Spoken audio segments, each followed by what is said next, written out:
Hi everybody.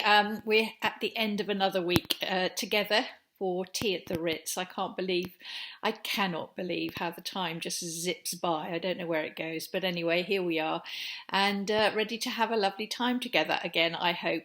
I thought, as it is the end of the week, we'd end on something a little bit lighter. We've been considering some quite weighty subjects this week so far, but good ones, I hope.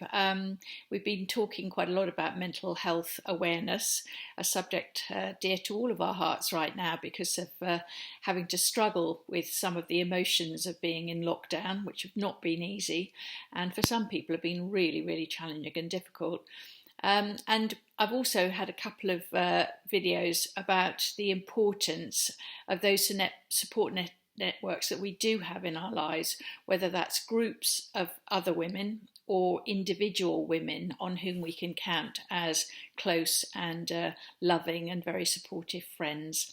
So I do hope you've enjoyed that, and I threw in a makeup video while I was about it, all about highlighters and how lovely they can make your face look as they catch the light and make your skin look all dewy and fresh. And we have an offer on that this week. So today I thought a slight change of tack. We'd go back to what I'm calling lockdown hair. We've talked a little bit in the past about various issues to do with our hair, and I thought today I'd concentrate on colour. I don't know, I washed my hair this morning, and I spent some time styling it and so on, and I realised, I checked, and I realised that I haven't actually had my hair cut professionally since the 21st of January. I would probably have had a haircut sometime 2 or 3 weeks after we were asked to go indoors and not come out again, which was in March. So my hair has gone since January, and I actually think I've done a fairly good job of trimming it up. I'm going to show you the back of it because you can only see the front. So I'm going to hold this up and show you what the back looks like. So I've been trimming it round the back, and I'll show you this side as well. And if I say so myself, I don't think I've done too bad a job. So what I've been doing is holding the mirror like that one, and then I've got my my thinning scissors and my other scissors. You have been asking me where I got them from. Honestly, I just put in hairdressing scissors into Amazon. I'm sure other websites are available, and just pick the cheapest, and they've done the job. You know, the thinning ones have been great. So I've been holding up a mirror and then using the scissors and just snipping. And because my hair is basically a short bob, it's actually been reasonably easy for me to do. Then I've been using those thinning scissors on the side here and here and here, just to take some of the weight out so that my hair will actually go into the style that I like it. Now, if any of you want to watch me cutting my hair, there is another video in this series, Tea at the Ritz with Tricia, in which I show you myself using these scissors, excuse me, and actually cutting my hair. So I hope you approve of that, and you'll have a look at it. By the way, before I go on, you always ask me, so I'll tell you. Today I am wearing it's a linen top. It's still very warm today, so I've decided to drag this right out of the back of my wardrobe. But it's a V-neck linen top. I bought it in a sale at LK Bennett probably 3 years ago, and it's great to wear when the weather's a bit warm. And I've got these little earrings on. Can you see how they're a mixture of green, this green of my cushion, and turquoise? I bought these in a market in France, but not only do they match my top, they match my top with the cushions. So I hope you approve. So anyway, on to hair. I think the important thing with hair is that it's actually in quite a good condition when you're trying to do something with it. I think the worst thing is when your hair is very dry, perhaps it's quite, I don't know whether you've got dandruff or you've got split ends or you've got any of those other issues. And I have talked about this in other videos, but one of the ways that your hair can become healthier is by eating a better diet. And I definitely think that since I radically altered my diet a couple of years ago to cut out a lot of sugar, to very much increase my intake of oily fish, especially to get the omega-3s, the fatty acids, all sorts of things have been better. Certainly my nails are very strong now, and my hair tends to stay in quite a good condition. Having said that, I do think the shampoos and things that you use are important. I've gone back to this shampoo, which I absolutely love. It's my go-to, really. It's L'Oreal Siri Expert Magnesium Silver. And what is brilliant about this, if you have silver hair, like mine is actually highlighted, I'm going to talk about that in a minute. This is fantastic. So it's a purple shampoo, but it just makes sure that any brassiness that there is just, taken down completely. And then to actually then condition it. I quite like the Aveda conditioners because they are very natural. And this one is called Colour Conserve. And I have used this for a long time and I think it's lovely. Every now and again I'll leave it on my hair when I've washed it, and I'll wrap it up in a towel and just leave it with the conditioner in for about half an hour. And then I'll take the towel off, rinse the conditioner out, and it just gives an opportunity. It's a bit like having a face mask when you're lying in the bath. The face mask obviously penetrates your skin and really moisturizes it, and I think by wrapping a towel up, which creates warmth, and then using a conditioner like that, my hair gets to really thoroughly absorb all the good things in that conditioner, and then my hair afterwards tends to be really silky. Now I then have a problem because once I've washed my hair and it is really silky, it's also very flat and very soft, and it's the bane of my life in many ways, just how flat, soft and poker straight my hair is. So I need a lot of I need a lot of help with that when I'm blow drying it. So I've been using this. I've been restocking on the internet, so I've been buying 3 at a time of everything, just because I can't get out to the shops to buy it. But this Techni Art Thermo modelling spray from L'Oreal, I find excellent, and I just spray quite a lot of that into my wet hair, comb it through, brush it through, and it just seems to give my hair that little bit of oomph and body that it needs to look halfway decent. I always finish. I'm quite apologetic about this in lots of ways because I know that nobody under the age of about 50 uses hairspray anymore, but Lac Couture, Kerastars, I love it. And what I love about it is that it brushes out. At the end of the day, it's held my hair all day, just as I want it to be held. I can get the brush it out, and it's fine. So they're the products that I use for styling and also for conditioning, which I think is very, very important. Today, I want to talk to you a little bit about hair colour. I think it's a huge subject for women. I had no idea what a huge subject this was until I started to post certain pictures onto our Facebook page, when I launched Look Fabulous Forever and started a Facebook page. And I was absolutely amazed at the avalanche almost of unpleasant, unkind, and I would say quite sort of catty, bitchy remarks from some other women about women that I showed who had white or grey hair. And it was like, what's going on? Oh, she looks really old. She'd look a lot better if she had her hair coloured. I had it said to me as well, you'd look a lot younger if you had your hair coloured. Little did I tell them that I was actually having my hair coloured grey, because that's how I like it. So I was really amazed, and it brought home to me just how contentious a subject hair colour is, specifically related to women. Now I say that because if you think about men and hair colour, we've got this concept of the silver fox, and the silver fox is some, gorgeous older man who has got greying hair, or definitely very grey hair, and is seen as absolutely gorgeous. So, still seen as gorgeously sexy and all that kind of thing. And yet the female counterpart to, who shall we say, George Clooney. I do think George Clooney is absolutely gorgeous, but the thing is that he is the ultimate silver fox for a lot of people.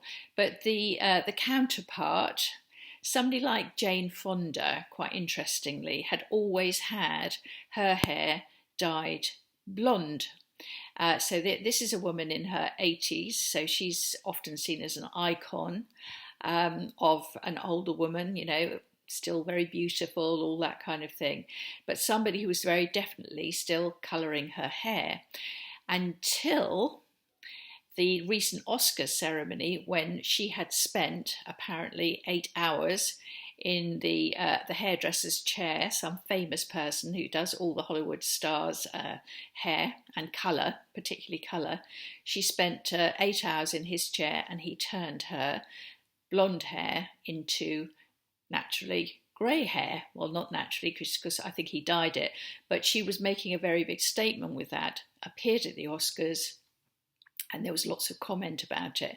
I did think it was quite an important moment, because in a way this was a very public event with millions of people watching, and suddenly Jane Fonda, who had embraced her blonde hair, which no doubt she'd had dyed for years and years and years, as a symbol of youthfulness, I'm sure, was actually saying, now I am going to be properly grey. The thing is that these things appear unimportant, but they are symbolic, and I rather liked the fact that she was doing that, because I thought to give not credibility, that's the wrong word, but to celebrate the idea that an older woman is allowed to have grey hair and be seen still as attractive and all that stuff, sort of thing, is very, very important. So we have lots of cultural notions of what it means to have grey hair. There is often pressure, cultural pressure, to make sure that your hair is not grey. I shall never forget going. I was doing a photographic holiday, and it was actually in the south of France, and we were wandering around looking for interesting subjects to photograph, and I think the focus for that day was people. And I saw this group of older women sort of in a circle. There were 4 of them, and they were absolutely talking 19 to the dozen, and they had their heads together. They were sort of leaning in, and I took a photograph of them slightly, they were quite short, slightly above, and each of them had jet black hair. They were all in their 80s, but all of them had that stripe in their parting where they had regrowth. So they were obviously white hair, but dyed jet black. And they were all the same. And I just thought it was so, it's a really amusing photograph I took, but I thought it was so emblematic that, that there they are with hair the colour that they would have had when they were very young, and yet definitely underneath that they would have had probably beautiful white silver hair. So what is it? Why do we decide that we're not going to let our hair go grey, that we're going to cover it and, go back to the colour of our youth and hope that that's still going to suit us? And I think there are intense cultural pressures. Italy is another place where you don't tend to see much in the way of white hair.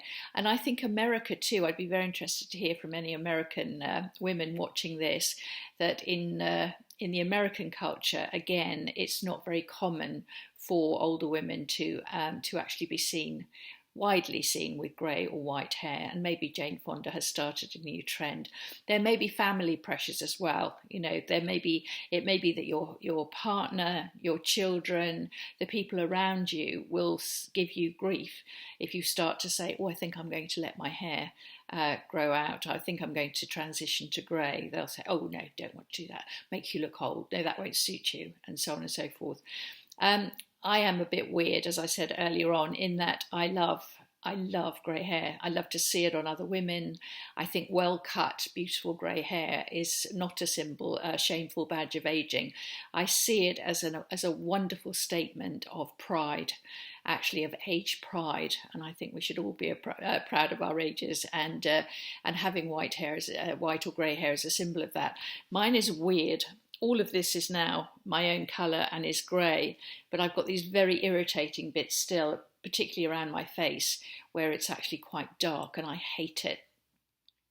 I was trying to grow it out to see if the darkness was a nice sort of, I had an idea that it might be a nice steel grey colour, and it wasn't at all. It was actually quite a dingy browny grey. So just before lockdown, I went to a different hairdresser to my normal one, and I got a half a head of silver grey highlights put in. Thank goodness I did, because I tell you, over the last 8-9 weeks that I've been doing these videos, if I'd still been trying to grow out my hair and I'd had that horrible dull browny grey stuff around my face, I think I'd have felt very depressed. So I'm glad I had those highlights done. It really lifted my spirit, and it certainly lifted my hair. I think the other thing that's interesting about hair is hair length and grey together. One of the cattiest series of remarks that got put onto Facebook was when I posted a picture of a beautiful model called Nicola Griffin, who's got the most wonderful thick grey hair.